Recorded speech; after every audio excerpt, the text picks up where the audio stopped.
Okay, I want to learn with you a very interesting piece from Rabbi Yisroel Salanter. As you probably know, Rabbi Yisroel Salanter was the founder of the Muslim movement, and he, of course, was one of the great giants of Jewish thought of all ages.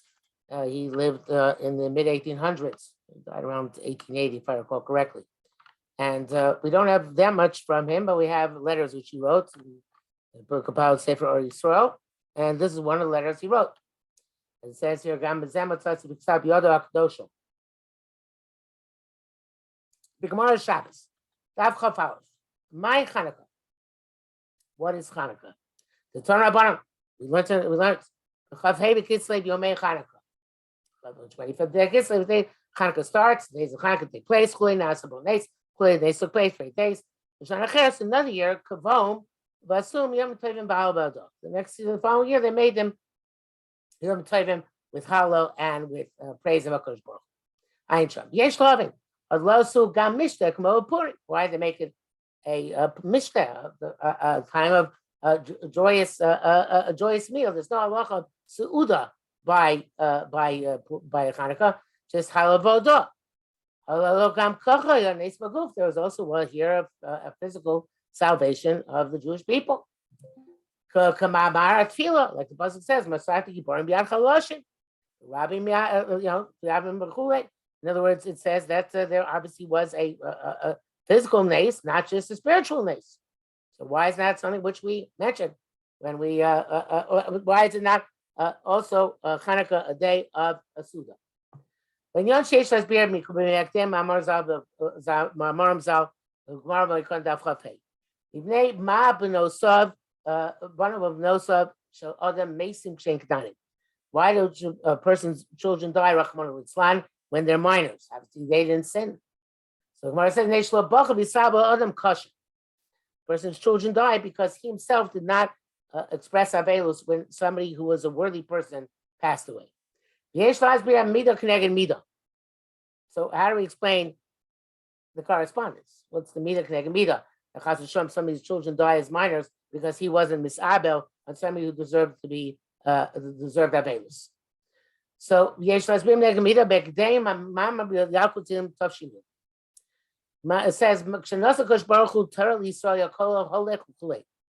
the Kosh Baruch Hu gave the Torah on Shavuos, of course, time is so the voice went from one end to the world to the other.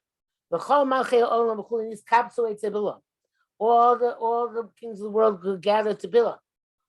They said, what is this voice of such multitudes that we heard? Now, before we go on, I want to go off on a tangent, which is that according to Chazal in Masechah Sanhedrin, Bilam died at the age of 33 or 34. And that means that Bilam was not born until 6 years after Bnei Yisrael left Mitzrayim, 6 years after Matan Torah. So what does it mean that they went to Bilam, but Bilam wasn't alive yet? So Tzaddik HaKohen says a very, very important yesod, which you should remember forever and ever, which is that even when Chazal use names of people, they don't necessarily mean those people themselves. They mean the concepts attached with those people. So therefore, he says, the specific Chazal he's speaking about is that it says that Paro had 3 counselors, Bilam, Eov, and Yisroel. Bilam said that he should destroy the Jews. Yisroel said he should keep the Jews alive. And Eov was silent. And each one met his fate. Bilam was himself killed. Yisroel became a ger. And Eov had to suffer Yisurim. So the Torah says, again, Bilam wasn't alive, obviously, that way before Yitzias Mitzrayim Matan Torah. But rather, in Paro's mind, there were 3 conflicting positions, waging war with each other. There was the Bilam position, the Yisroel position, and the Eov position. And the Chazal identify these states of mind with these people. So here too, it doesn't necessarily mean they went to Bilam himself. Bilam might not have been around altogether. But they went to try and understand with their koyach of machshava, their capacity to think and contemplate something supernatural, what possibly the cause of it could be. So they contemplated it. Or they went to Bilam literally, and because Judge argue, but it doesn't really matter. What was the answer? So the answer was, Kosh Baruch Hu has a precious treasure in his warehouse, his treasure trove. No, v'nos no la'amo, he's giving it to his nation. Shneimar, Hashem owes la'amo yitain. Hashem's giving owes is strength, right? That's the Torah, to his nation. Anu kulam v'amru, Hashem owes la'amo yitain. Hashem yivarech samo v'ashmu. Oh, the HaKadosh Baruch Hu is giving Torah to Am Yisrael. May HaKadosh Baruch Hu bless them with peace. So he said, if Hashem's giving owes, then Hashem should give shalom. So what's the connection? Why the owes requires shalom? Last we had the Var Nakdim Mashu Parshas U'ei, but Parshas B'chag Shvuos B'Sayim B'Zocharta B'Chulei Es Lachukim O'ela V'lo B'Pesach V'Sukkos. There's a Parshas in Parshas U'ei which is connected with Shavuos, and the Simcha on Shavuos says, Zacharta Sachukim O'ela, which sounds like there's some aspect of Shavuos that's a chok, not a mishpat, not something logical, something illogical. What's the illogical part? Which is unique to Sukkot, the Simcha of Shavuos and not the Simcha of Pesach and Sukkot. Yesh Lomar explains as follows. Ha'enya. What's the concept here? Ki know that Pluta Be'ervin Dafu Gimel Shem B'Shamei B'Sel. It's a famous machlokas between B'Shamei B'Sel and Ervin Dafu Gimel.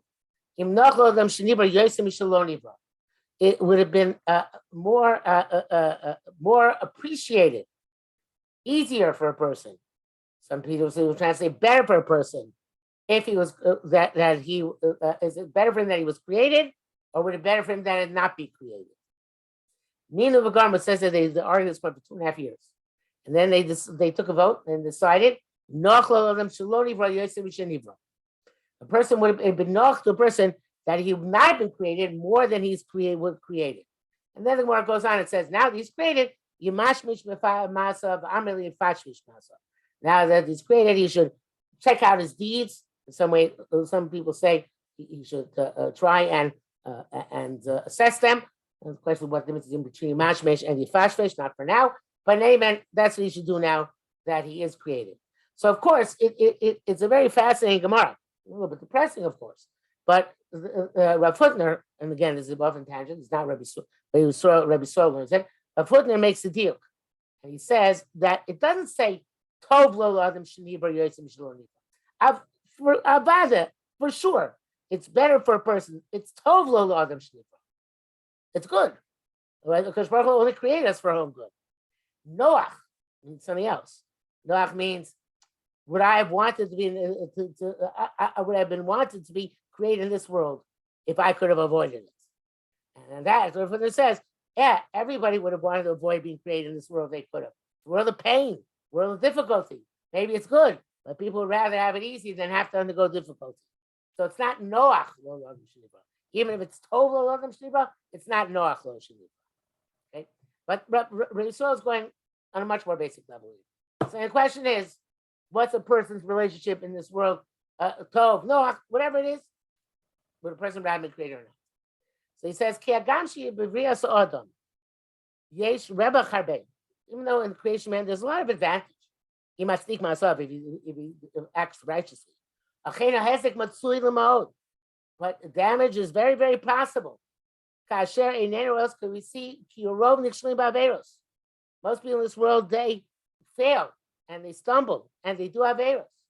And therefore, according to a person's seichel, according to our understanding, according to our logic, we can make mess up so much.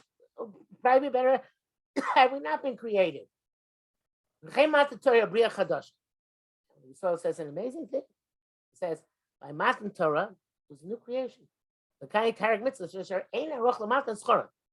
fulfill that we get the possibility that we can fulfill the two Tarek mitzvahs. And there's no estimating the value of their fulfillment. However, Lumazeh, the Kabbalah Torah Hesek Matzui, in learning Torah, there's also a possibility of great damage. Why?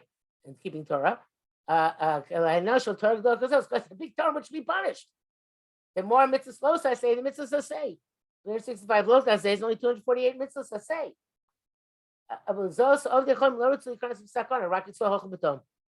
Therefore, again, this matter, in my opinion, certainly should not be taken literally. And Hashem went to all the nations of the world and made them a matan Torah, in which each of them refused the Torah. It's a metaphor. The nation of the world would not accept the Torah, not because they were given the opportunity literally, but because it was not something which they could withstand and survive and function with. And that was something which is so clear that it's as if they rejected because they didn't want to get into the sakana. It was too dangerous. Like so, only the Jews went innocently and accepted. The kind must Hashem is to fulfill the will of HaKadosh Baruch. As was the will of HaKadosh Baruch Hu in creating man, even though it seems to be something counterintuitive, as we say, "My noshkitz is karenu," right? What is the point of creating us? But Hashem wanted to create us. Okay. So same with the Torah, even though it makes it more difficult for us. Well, Hashem wants it. Okay, that's what we do. The punishments we get for doing Averos are in this world and in the world to come. Or the world to come in this world. But for the punishments in this world, there's a takana how to avoid it.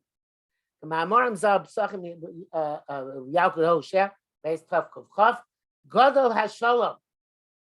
The peace is very great. And if Am Yisrael is in shalom, then no nations in the world, and not even the Yetzer Hara, can overcome them. And since the non-Jews were very concerned about the difficulties in this world which Am Yisrael face, as we saw again in the Torah, because even they don't believe in Olam Haba.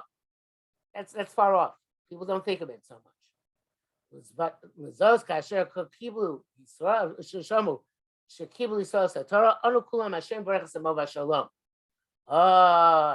Am Yisrael is getting the Torah, which is oaths, which is tough, which is difficult, which is perhaps nachlo shelo kiblu, at least they should have peace. They should be saved from travail in this world. According to this, be seichel adam.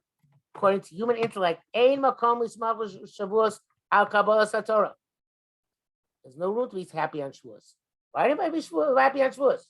You got this tremendous burden, which is dangerous, which can consign you to tremendous punishments and tremendous difficulties in this world and the next. Why is there any reason to be happy? Raku chok. It's a chok. It's a mitzvah without a reason, not apparent reason. L'chein ksiba. Therefore, it says by Shavuos, "Shamarta v'asisa chukim." The chok. Mashen Pesach v'sukkos. It's supposed to say Pesach v'sukkos. Hasechon l'sei l'smach ha'nes. There, it was nice. There are miracles. The miracles are something to celebrate. That's Gabaldi. Zos masha adam rotzeh lichios hurak tava gupanis. He goes further. He says that which a person wants to live is only a physical desire. Why should I want to live? If he has seichel amiti, based on true insight, it's better for a person not to be created. And now he's created. It'd be better to die. So not to get ruined by more averos. But there is also a logic to actually want to remain alive. The takein to fix the past. You can only fix the past. But you did wrong while you're still alive. But a person who's a good person who never commit averos, and also by children, according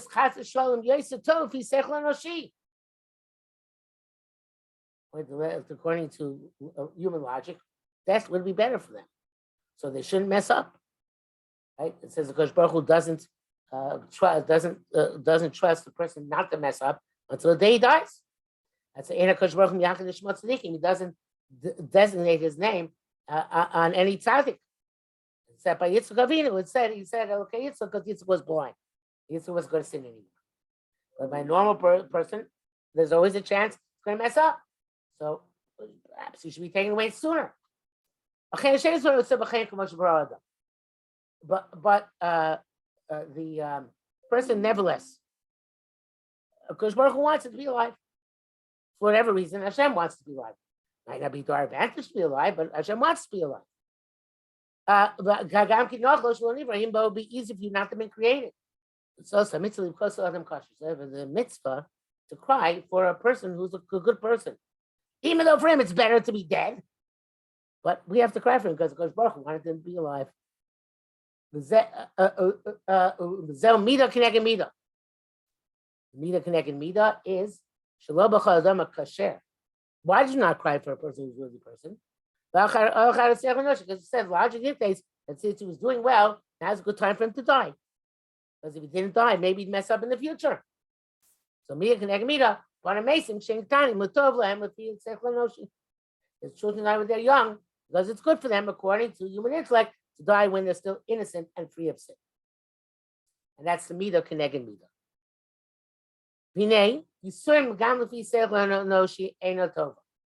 To suffer, also according to human intellect, is not a good thing. A person has to undergo Yisurin in order to keep Torah. It's a difficult thing to do. And he's saying Rabbah, this is a big test.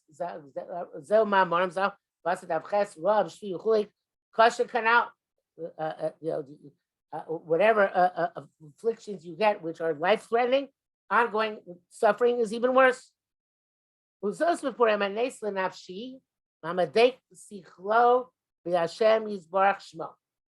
Okay, by Purim, the nace is for the soul, which connects its seichel, its intellect to Hashem. Right? Hashem wants a person to live, so that's why it's a simcha about the nefesh. Or if you're cling to HaKadosh Baruch Hu with your body, and that also gives you a simcha. Because we really have a desire for life. But so the person who really it has a nefesh, which is high, and I should say high, nefesh, which is dominant in him. So then he wants to live because HaKadosh Baruch Hu wants him to live. And therefore he feels a great simcha in his life. Even though really, but Hashem wants him to live, so he's very happy. And a person who's in a Be'lo Madrega, he wants to live because he wants to live. He doesn't have the cheshbon noach lo shelo nivra. He's not concerned with that. He's a low person. Couldn't care less. Not concerned with Olam Haba. So therefore, he's also going to be a great Simcha Purim. He was saved to have more life. His great desire for life. But the first people in the middle, it's amazing, Rabbi Yisroel. People in the middle, for them, it wasn't such a great miracle. That's not so great. Because being alive is not so great for them. They don't have this desire to do the Ratzon Hashem that much, and they don't have this tremendous desire to be alive if it's going to make the problems, and they're going to mess up. So therefore, as those sakbei v'yutzala rabim, the people in the middle, many people, I should say, many people got sak and efer for lokulam. Not everybody. Not everybody was happy with. Not everybody wanted a miracle. Some people were the people from the Gemara and Eruvin who said, maybe it's a good thing that we die. If we die, we'll no longer have all the miseries of this world. So many people were crying; they didn't want to die, and both ends. In the middle, some of them said, "You know what? It's not so bad. Get away from this." Those before a mitzvah begila hinafshi, gufani. So in Purim, there's a mitzvah which addresses the soul, which is mikra megillah, and the mishteh, the mitzvah which addresses the body, the gufani, which is the partying. Chanukah rak la'alel. But Chanukah, we only say halal. We don't halal. There's no suda. He nafshi, which is a soul simcha. Because even though we overcame them, but if they had overcome us, we would just have been slaves. Wouldn't have been killed. So therefore, there's no simcha gufani because we would have been alive anyway. The symbol is only nafshi, because we were free of the Greeks and able to do as we wanted, but not Gufani because anyway, when alive, we've just been in a state of avodah. Okay, so that's a letter from Yisroel, and it's an amazing letter on many, many levels. And the first time I read this letter, I was extraordinarily disturbed. I think justifiably so, because this goes against the grain of everything we understand about Torah being, a special gift to us. Ashreinu matov chalkeinu, right? It's a wonderful portion which we have, and yet here Rabbi Yisroel is saying, it's not some reason to be happy. It's a chok to be happy that you received the Torah. The Maharal says something similar. The Maharal says that on the Torah itself, it doesn't mention that Shavuos is Matan Torah Seder. We say it in davening. We take it on as a simple, obvious fact. But in Torah itself, it never says that Torah is given in Shavuos, and never says that Shavuos celebrates Matan Torah. The Torah itself never links the two. And the Maharal says in similar lines. Maharal says because if we remind you that it's day Matan Torah, you're going to be sad. His brother doesn't want you to be sad. So therefore, he gives Shavuos a kind of innocuous thing. The Torah is called Yom HaBikurim. Oh, it's a day of Bikurim. We should be very happy because we're bringing our first fruits in from the field. So that way, we have this reason to be happy, which is Yom HaBikurim, even though because of the reason of Matan Torah will not be a day to be happy. So again, it's a shocking Maharal. Because it goes against the assumption we always have that being able to access and learn and keep Torah is an amazing schus. So how do you reconcile the two?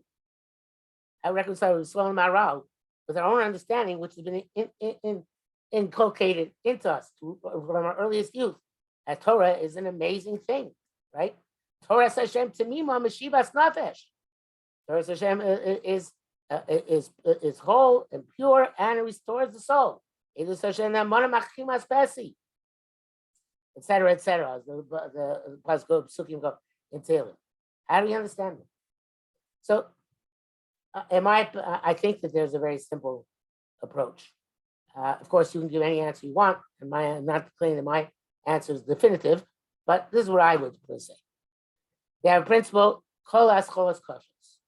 All beginnings are hard. And this principle, Kol Ascholas Koshes, applies to everything, including, of course, especially, of course, Divrei Torah. And in fact, there's a Gemara in Gittin which says that a person cannot understand Torah, cannot fulfill Torah, unless they fail at first. At first, you don't. If at first you don't succeed, try again. The Torah says, "I guarantee you're not going to succeed the first time. Try again." So, why? Why is that?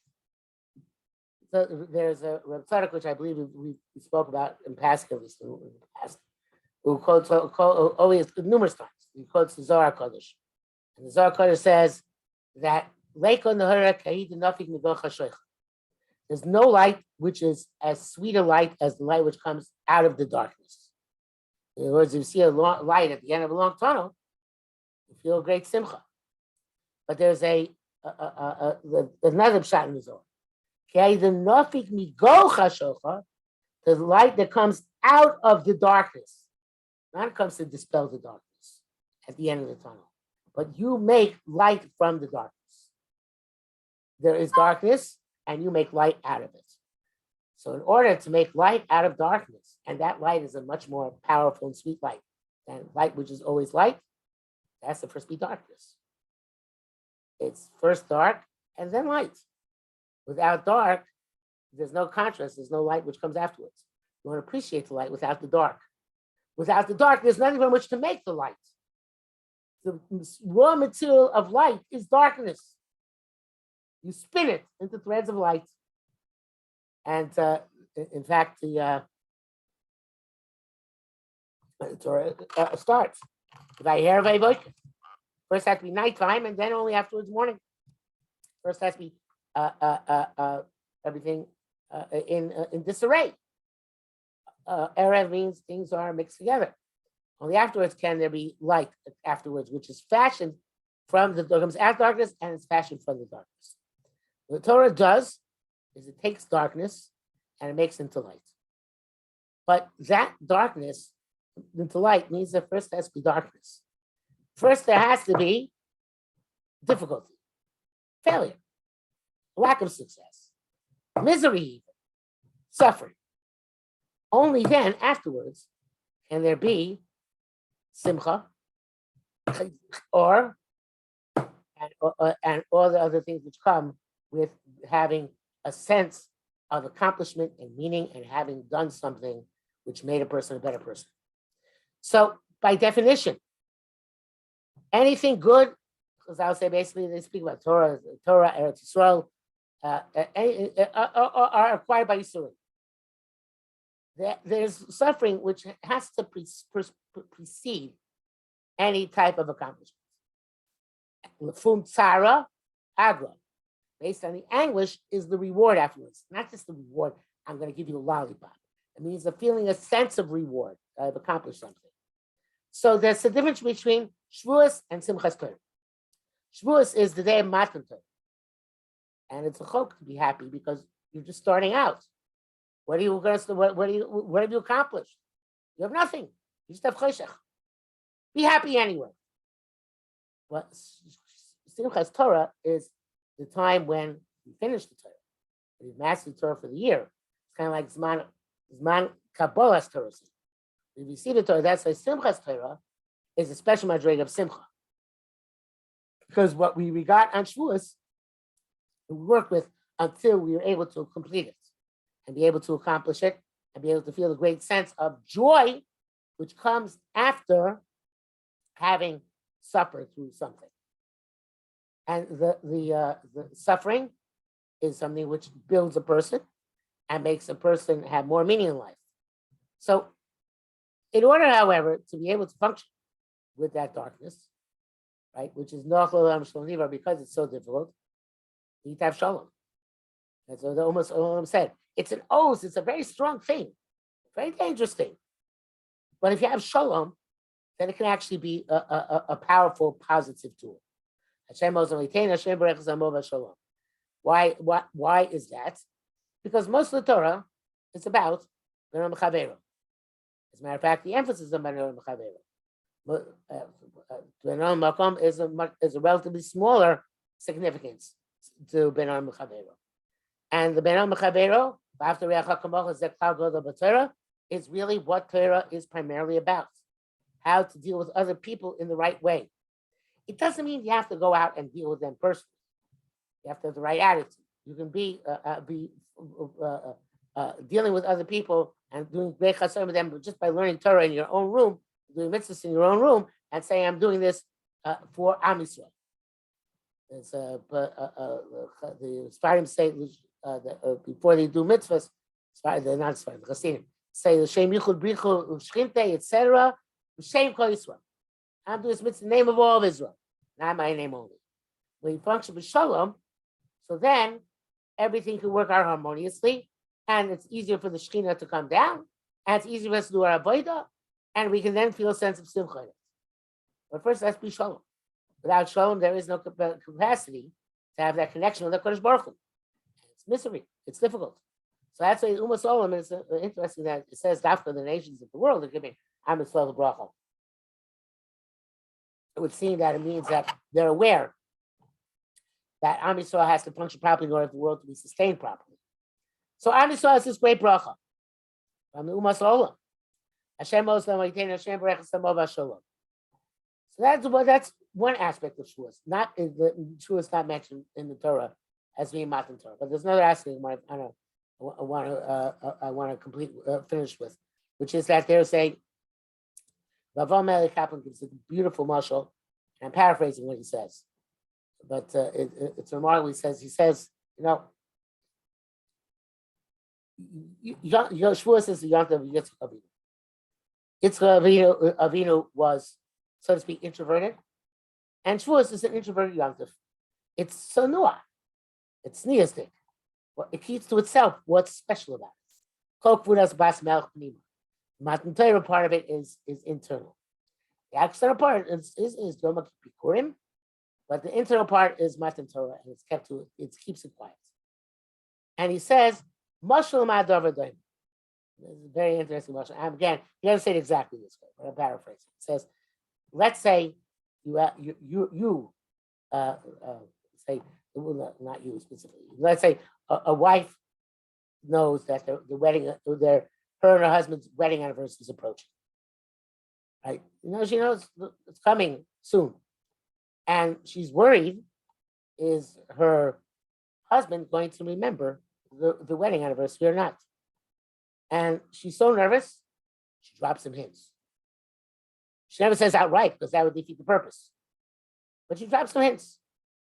By the way, in my family, usually both me and my wife forget our wedding anniversary, so I'm safe. But I think that a lot of families, the wife is waiting to see if the husband remembers. So she drops hints. She says, you know what's coming up? Yom HaBikurim is coming up.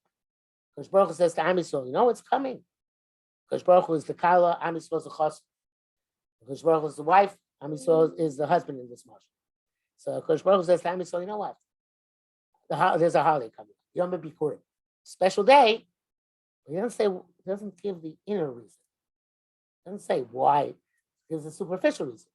And for that, and because it is a Yom HaBikurim, it's a Yom Tov.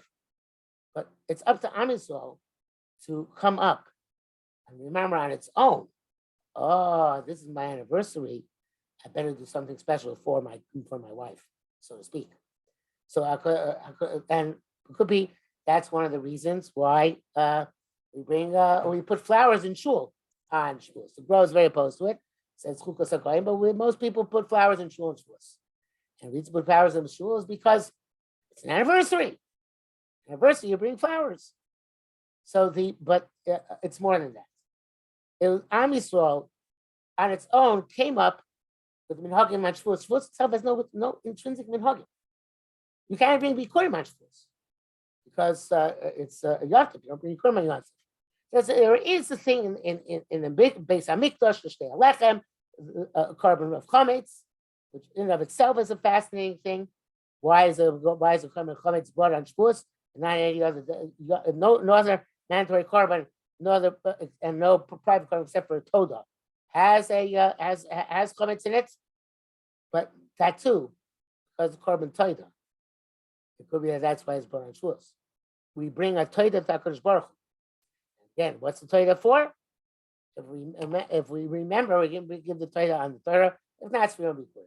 But in any event, without getting to that right now because it's getting late, the idea is Am Yisrael comes up with its own minhagim on Shavuos, which became embedded in Klal Yisrael, such as staying up all night and learning. You should know that there's scientific studies which show, historical studies, that the minhag of staying up all night really only took off in the 1600s, late 1500s, I think, 1500s, late 1500s. Why in the late 1500s? Because that's when coffee was introduced to Europe. So then there was no coffee. Coffee did go to Ethiopia, but most coffee was brought over from the New World, from America. So until coffee hit Europe, they didn't have the tools to stay up all night. But that's when it really started catching fire. But that is the point. In other words, Am Yisrael, because of this anniversary, which we have with HaKadosh Baruch Hu, we come up with our own hanhagas. Maybe the cheesecake is part of it too, which we do in order to show our connection with HaKadosh Baruch Hu, and we realize that it's our anniversary. That this day of the way it's put in Kohelet in Shoshem, Yom Chasunaso, Yom Simchas Libo, the day of our wedding, the day of the joy of our heart, which is the day of Shavuos, because the day in which the Torah was given to us, that is the day in which we had, so to speak, our chasna with HaKadosh Baruch Hu. And therefore, because Hashem says nothing to us, He hints it to us, and it's up to us to come to HaKadosh Baruch Hu and say, we are thankful to you, HaKadosh Baruch Hu. And that's another answer to what Rabbi Yisroel, how to understand Rabbi Yisroel in context. If somebody doesn't have that sense that this is a day in which we have that we have, that it's amazing for us to have the Torah, which gives us this tremendous oath, this power, the power to face the nisyonos of this world successfully, then Torah is just a burden. You have to have a sense of a mission and purpose and a destiny and a chasnus with HaKadosh Baruch Hu, so to speak, that we are now HaKadosh Baruch Hu's representative in this world in order to feel that Torah is an amazing thing, which gives you a sense of mission and purpose and destiny in this world. It gives me ideals, and gives me something to strive for, and something which builds my character, and something which gives me the way to uplift myself and make myself the type of Tzelem Elohim which HaKadosh Baruch Hu wanted me to make myself. And that's something which is not can't be acquired unless it comes from the inside. I can't force that realization on anybody. I can't tell you Torah is good. You have to experience Torah is good. Like, it's something which, like it says in the pasuk, Tamur Kitay Hashem. You got to taste it in order to see that Kodesh Baruch is good. I can't tell you to be happy over it from the outside. A nice, a historical miracle which took place. I can tell you, oh, there's a good time for like the joke goes, they wanted to kill us. We beat them. Let's eat. That's most Jewish Yom Tovim. That makes sense. But Shavuos is something which requires more machshava, which requires more understanding internally in order for it to be not just a chok, in order for the simcha to make sense. So, and again, at the beginning, it's always difficult. It takes also time, experience, being involved in Torah, in order to have that simcha of Kihem Chayin Baruch Yameinu is our life and the length of our days. So I would like to give my own personal bracha to all of us, especially myself, but also everybody else, which is that we should be zeichet to a proper Zman Matan Torah and experience the simcha of being connected to HaKadosh Baruch Hu and having this mission and purpose in this world. And to me, it always seems that the high point of Mountain Torah is not necessarily when the Torah itself was given, when HaKadosh Baruch Hu said to us, "Atem tiyuli mamlechas kohanim b'goy kodesh." We got that special character and that special purpose and special mission at Har Sinai. She'll be zeichet to fulfill our role. Each and every one of us has our unique and special role in being that part of that mamlechas kohanim b'goy kodesh.